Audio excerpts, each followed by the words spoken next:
Hi hello नमस्ते Mrs पोजोलच्या आणखीन एका छोट्याशा व्हिडिओमध्ये तुम्हा सगळ्यांचं खूप मनापासून स्वागत। तर सगळे मला म्हणतात खूपच सिंपल राहतेस तर मी का सिंपल राहते हे तुम्हाला या व्लॉगमध्ये या व्हिडिओमध्ये कळेल। आणि मी मेकअप करते की नाही, कोणकोणते प्रोडक्ट्स वापरते, कोणतं मॉइश्चरायझर वापरते हे देखील सांगते। तर मला सिंपल राहायला खूप जास्त आवडतं। तुम्ही प्रत्येक व्लॉगमध्ये बघितलंच असेल, अगदी सिंपल राहते मी। तरी पण एखादे पार्टी किंवा कुठं तर जायचं असेल तर मी नॅचरल किंवा एकदम झटपट होणारा आणि सिंपल मेकअप करते। आणि चला तर मग मी आज सांगते कोणकोणते प्रोडक्ट्स वापरते मी मेकअपसाठी।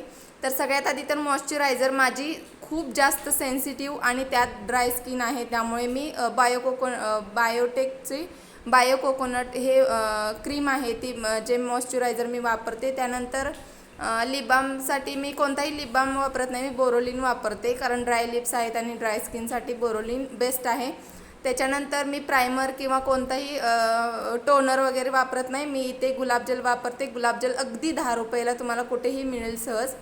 तर त्यानंतर मी फाउंडेशन वापरते एलेटिनचं। याच्या आधी माझ्याकडे लॅक्मेचं होतं, पण ते मला जास्त काही सूट होत नव्हतं, पण म्हणून मी आता एलेटिनचं घेतलेलं आहे। तर तुमच्या स्किन टोननुसार तुम्ही तुमचा शेड चूज करायचा आहे।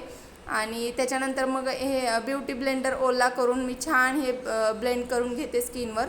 छान टॅप टॅप करून अशा पद्धतीने ब्लेंड करून घ्यायचं आहे। आणि फाउंडेशन लावताना मी फक्त फाउंडेशन लावत नाही, त्यामध्ये अजून थोडंसं मॉइश्चरायझर मिक्स करते, म्हणजे ते एक मॅट फिनिश येतो, लुक येतो, केकी होत नाही आपला मेकअप।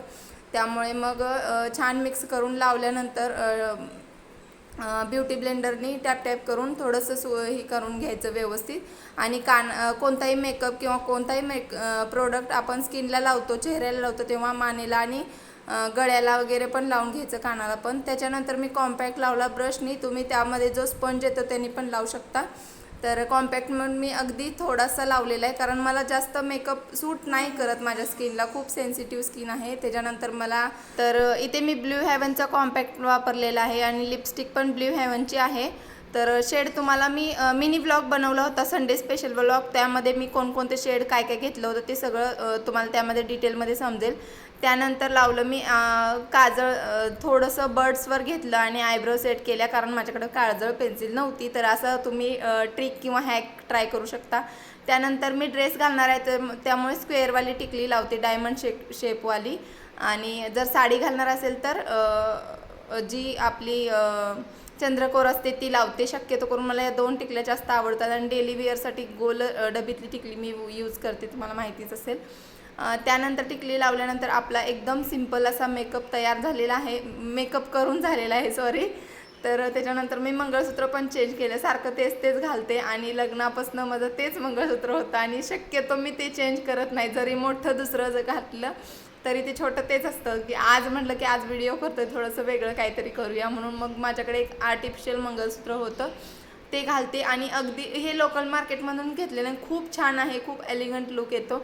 आणि त्यानंतर लिटरली मला खूप जास्त वेळ होता, म्हणून मी 1 मिनिटामध्ये ही हेअरस्टाईल केली, आणि पटकन होणारी ही साधी सोपी, आणि मला खूप आवडते। रिसेंटली मी म्हणजे जेव्हापासून मी हेअरस्टाईल करते ना, मला खूप जास्त आवडते, मी डेली पण कधी कधी करत असते। तर ही हेअरस्टाईल केली, आणि मला केस मोकळे सोडायला अजिबात आवडत नाहीत, आणि आवडत नाहीत याहून महत्त्वाचं किंवा यापेक्षा जास्त हे म्हणजे ना, आदिराज माझी खूप केस ओढतो, काय करणार आता, म्हणून मग मी शक्यतो वेणी प्रेफर करते। तर तुम्ही केस मोकळे सोडू शकता, किंवा मग बन बांधू शकता, जसं तुम्हाला एखादी पोनी घालू शकता। तर अशा पद्धतीने माझा हा लुक आहे। तर गेट रेडी विथ मी हा सेशन तुम्हाला कसा वाटला, हा व्हिडिओ तुम्हाला कसा वाटला नक्की कमेंट करून सांगा। आणि हा माझा नॅचरल लुक ट्युटोरियल तुम्हाला कसं वाटलं नक्की कमेंट करून सांगा। व्हिडिओ आवडला असेल लाईक शेअर सबस्क्राईब करायला विसरू नका। Thanks for watching, bye bye, take care.